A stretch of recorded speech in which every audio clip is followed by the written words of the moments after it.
जब लक्ष्मण पर परशुराम जी ने जब अपना परसा ताना, तब श्री रामचंद्र जी ने अपने हाथ को आगे बढ़ाया और परशुराम के परसे को रोक दिया। तब श्री रामचंद्र जी के ऊपर परशुराम झल्ला उठे। क्या परशुराम श्री रामचंद्र के ऊपर परसा चला देते हैं? आइए कथा में सुनते हैं आगे। महादेव शिव का धनुष टूटने के बाद कोई परशुराम के क्रोध को संभाल नहीं पा रहा था। स्वयं गुरु विश्वामित्र भी नहीं। पूरा जनकपुर घोर चिंता में डूबा हुआ था। देवगण भी उनका भयानक क्रोध देखकर कांप गए थे। उन्हें आशंका थी कि कहीं लक्ष्मण और परशुराम में युद्ध न हो जाए, और यदि ये युद्ध छिड़ गया तो जो प्रलय होती उसकी कल्पना भी नहीं की जा सकती थी। क्योंकि यदि परशुराम का तपोबल अपराजय था तो लक्ष्मण भी साक्षात शेषनाग के अवतार थे। ये महाराज जनक का राजमहल इस महायुद्ध की भयानक युद्ध भूमि बनने जा रहा था। राजा जनक इस युद्ध की भयानक कल्पना से कांप उठे। हे महादेव, अब आप ही महर्षि परशुराम को रोक सकते हैं। आप ही हमारी प्रतिष्ठा बचा सकते हैं।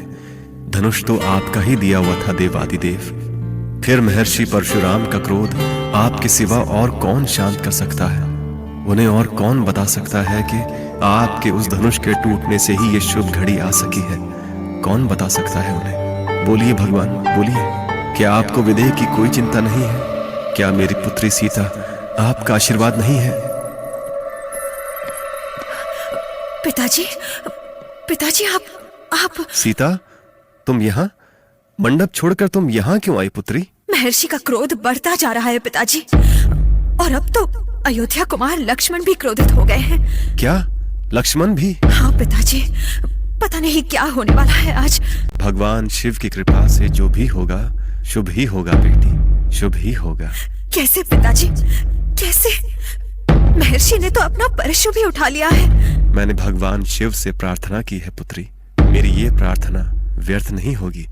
मुझे पूरा विश्वास है सीता, किस मंगल उत्सव में कोई बाधा नहीं आएगी। तुम विवाह मंडप में चलो। सामने से हट जाइए विश्वामित्र, सामने से हट जाइए। नहीं महर्षि नहीं, महादेव का धनुष मुझसे टूटा है। दोषी मैं हूँ, भूल मुझसे हुई है। जो भी दंड देना है आप मुझे दीजिए। सीता, ये क्या हुआ सीता? श्रीराम क्या कह रहे हैं? यदि परशुराम ने उन पर परशु उठा लिया तो? नहीं, ऐसा नहीं होगा, कभी नहीं हो सकता। पर श्रीराम ने स्वयं अपनी भूल स्वीकार की है। तो वो क्या करते? महर्षि ने छोटे कुमार पर परशु उठा लिया था। अपने छोटे भाई को बचाना उनका कर्तव्य था। हे महादेव, ऋषि को शांत कीजिए, उनका क्रोध हरिये देव। हे माँ गौरी, कृपा करो। आपने मुझे जो वर दिया है उसकी रक्षा भी आप ही कीजिए। मेरे शब्दों को सिर्फ शब्द न समझे भृगुनंदन, मैं आपके किसी भी आदेश का पालन करने के लिए तैयार हूँ। ये तुम नहीं, तुम्हारा अहंकार बोल रहा है रघुनंदन। नहीं महर्षि, ये आपके लिए मेरी श्रद्धा है। आप मेरी परीक्षा ले सकते हैं। तो ठीक है राम, परीक्षा ही चाहते हो ना, तो परीक्षा ही होगी। बताइए, क्या परीक्षा देनी है मुझे? यदि सचमुच महादेव का धनुष तुम्हारे छूने भर से टूट गया है तो तुम्हें श्री हरि विष्णु का धनुष तोड़ के दिखाना होगा राम। यदि आप चाहते हैं कि मैं श्री हरि विष्णु के धनुष को तोड़ूं, तो मैं आपके इस आदेश का पालन करूंगा। लाइए, लाइए वो धनुष। ये कैसा क्षण है ईश्वर? क्या अब प्रभु को भी परीक्षा देनी होगी, और वो भी स्वयं अपना धनुष तोड़कर? पर यदि परशुराम की ऐसी ही इच्छा है तो क्या प्रभु सचमुच अपना ही धनुष तोड़ देंगे? स्वयं अपने धनुष का अपमान करेंगे वो? और तब परशुराम ने राम की ओर श्री हरि का धनुष बढ़ाया। पर ये क्या, ये कैसा चमत्कार है प्रभु? वो धनुष तो स्वयं श्री राम के हाथों में चला गया।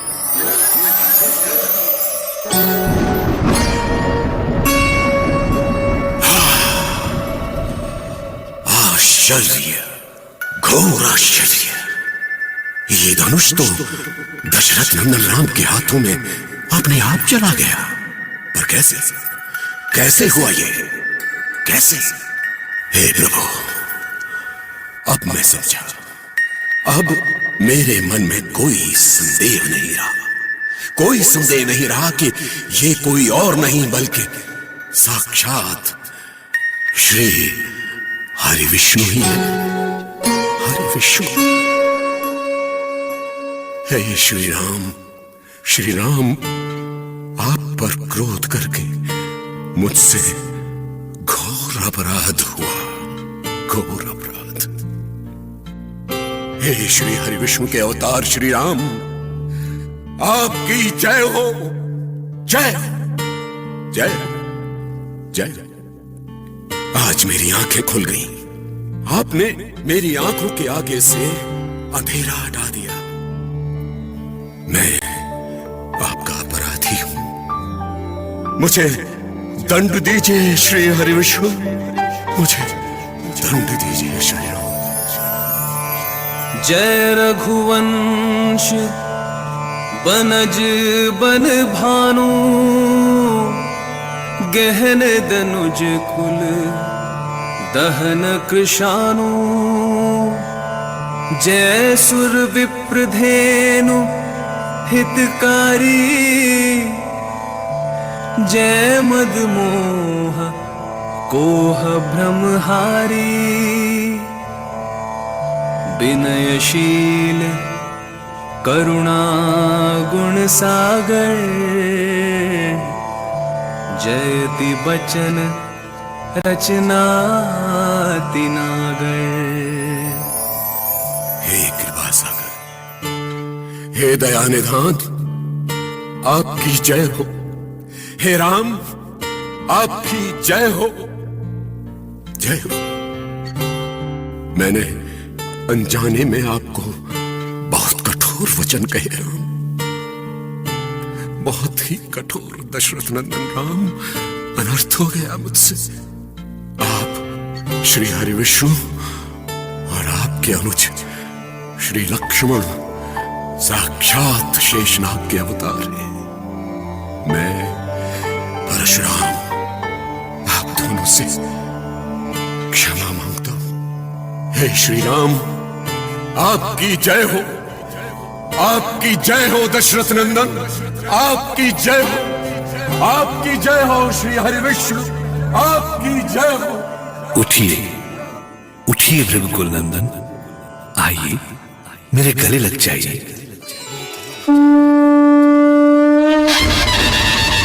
दशरथ नंदन श्री राम की, अयोध्या नंदन श्री लक्ष्मण की, भृगुनंदन परशुराम की, मिथिलापति महाराज जनक की।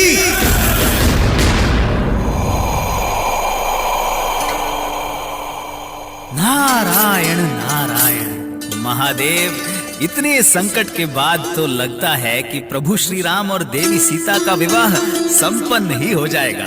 देवर्षि, विवाह तो संपन्न होना ही था, किंतु भृगुनंदन परशुराम के कारण थोड़ा विलंब हो गया। हाँ महादेव, मुझे तो भय था कि कहीं भृगुनंदन परशुराम श्री राम से युद्ध ना कर बैठे। सत्य तो ये है देवर्षि कि परशुराम के मन मस्तिष्क में महादेव का भक्त होने का अहंकार समा गया था और उनके इस अहंकार को श्री हरि ने अपना परिचय देकर नष्ट किया। और जहां तक भक्ति की बात है, तो यदि परशुराम मेरे भक्त हैं, तो श्री हरि भी मेरे आराध्य हैं। नारायण नारायण। भक्त और आराध्य की ये कैसी अनोखी लीला है प्रभु। मैं तो इस रहस्य को समझ ही नहीं पाया था। अब तो समझ गए ना देवर्षि? नहीं प्रभु, अभी कहाँ। ये रहस्य तो समझते समझते ही समझ आएगा। तो ठीक है, उस समय की प्रतीक्षा कीजिए जब आप सारे रहस्य समझ जाएंगे। वो तो ठीक है महादेव, पर अभी तो मुझे ये समझाइए कि अब आगे क्या होगा। भृगुकुल नंदन परशुराम को ज्ञान प्राप्त हो गया है। वे अब तप के लिए वन में जाएंगे और श्री राम अपने वैवाहिक जीवन में प्रवेश करेंगे। अति सुंदर महादेव, ये कैसा सुंदर मोड़ है श्री हरि की इस लीला का। अब तो मैं भी मिथिला पहुंचूंगा। प्रभु श्री राम और देवी सीता की वैवाहिक जीवन का मैं भी साक्षी होऊंगा। नारायण नारायण। अवश्य देवर्षि, अवश्य। असली लीलाएं तो विवाह के बाद होनी है। महादेव जानते थे कि ये प्रभु राम की लीलाओं का अंत नहीं, आरंभ भर था। अभी तो ऐसी लीला होनी थी जो आज तक न किसी ने देखी न खेली।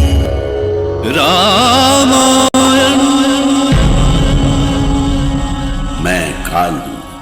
राम और लक्ष्मण के वास्तविक स्वरूप को जानकर महर्षि परशुराम धन्य हो गए।